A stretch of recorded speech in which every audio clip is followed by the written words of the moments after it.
finest in the land. Forming a band is fun, but in the magic adventure, the band gets involved with some traveling players who are not what they seem. They are read The Finest in the Land in the Oxford Reading Tree series. This is stage 9-10, and the series is created by Robert Kunt and Alex Brickda. Let's go right into it.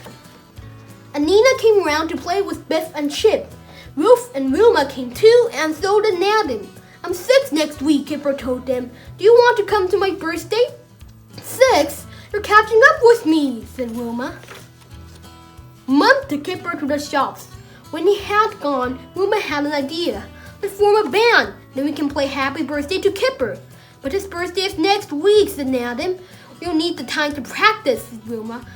They liked the idea of forming a band. The boys were not so sure. You can't play instruments, said Wilf.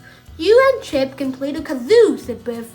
Nadine can play the tambourine, and we can all sing, said Anina. At last, they were ready to play. Wilma started them off. 1, 2, 3, she said. They began to play Happy Birthday. The sound is quite good. It sounded even better when they played it again. Suddenly, the magic key began to glow. The magic took the children on another adventure. Help, called Anina. We still have our instruments. I hope my guitar doesn't get broken, said Wilma. The magic took the children back in time.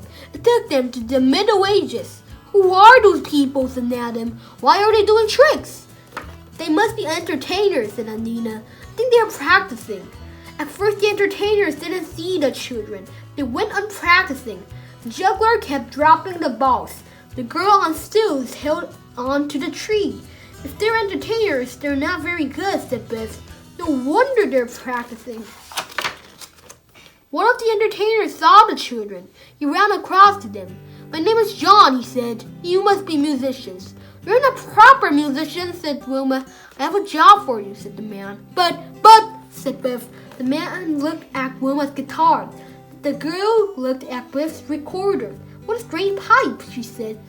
You look a bit young to be musicians, said John. You better play us a tune. Suddenly, a man on a horse rode up.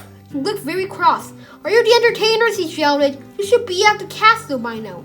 The musicians were late, said John. But we are ready now. Then hurry, said the man. The Duke hates to be kept waiting. He peered at the children. Are these the musicians? He asked. They look very young. You're the finest in the land, said John. But, stammered Wilma. The man made everyone go to the castle. The children ran behind. How can we entertain the Duke? Biff said. We're not proper musicians. Don't worry, said John. I bet you can play something. You all have instruments. We can only play one song, said Nadine. It's called Happy Birthday. You only play it on someone's birthday.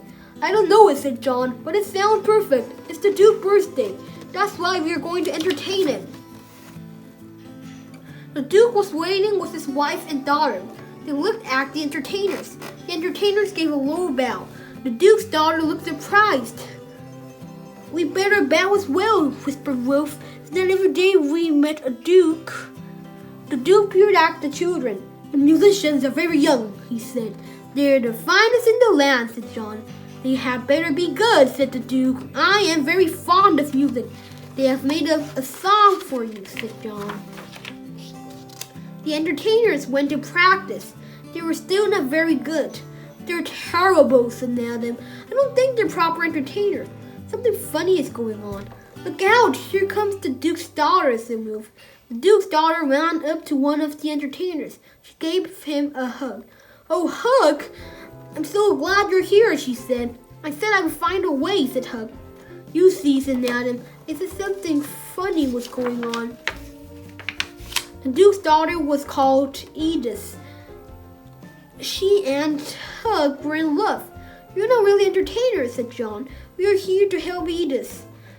My father won't let me marry yet, said Edith, so we want to run away. Why pretend you're entertainers, said Chip, when you are so terrible at it. This was the only way we could get into the castle, said Hug. Please help us, said John. Oh, all right, said Anina. Hug gave Edith a bottle of sleeping mixture. Pour this mixture into the wine, she said. Do it before the feast begins tonight. It will send everyone to sleep, said John. Then we can get away safely. Edith took the bottle. Leave it to me, she said. The entertainers made the children dress up. I feel silly, dressed like this, on ship. You need to look the part, said John. Won't everyone be asleep, said Anina. You hope so, said John. It was time for the Duke's feast. Many people were there. Servants took in great dishes of food. There was plenty of wine for everyone to drink. Edith was worried. She had put the sleeping mixture into the wine, but no one had fallen asleep. Now it's time for the entertainment. This is not part of my plan, hissed John. There's no one fallen asleep. The mixture isn't working, said Chip. What shall we do now, asked Hug. We just have to entertain them, said John. The entertainers were terrible. Everyone began to shout and throw food at them. The Duke was angry. Entertainers, he shouted. You are terrible. I'll put you in the dungeon. Wait, begged John. Please hear the musicians. They are the finest in the land. The children got ready to play. Luna started them off. 1, 2, 3, she said. They began to play Happy Birthday. It sounded quite good. It sounded even better when they played it again. The people clapped and cheered. Excellent, said the Duke. Play it again. Luma had an idea. She whispered to Hug. Creep out now and take Edith. Then she clapped her hands. This time I am going to teach you the words, she said. You can all join in. Luma taught everyone the words to Happy Birthday. Edith slipped away. No one saw her go. Everyone was singing loudly. You're the finest in the land, said the Duke. What other tunes can you play? Hug and Edith escaped from the castle. There were some horses waiting for them. Tomorrow we will get married, said Hug.